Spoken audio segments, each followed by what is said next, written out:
மையல் தீர பேசாதோ முன்னாலே தூக்கம் போயாச்சு உள்ளார ஏதேதோ ஆயாச்சு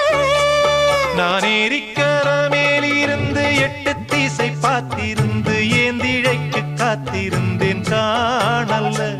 மணி 7 8 ஆன பின்னும் ஊரடங்கி போன பின்னும் சோறு தண்ணி வேணும்னு தோணல்ல என் தெம்மாங்கு பாட்ட கேட்டு தெங்காத்து ஓடி வந்து தூதாக போக வேணும் அக்கறையில நாம் உண்டான ஆசைகளை உள்ளார பூட்டி வச்சு திண்டாடி நிக்கிறேன்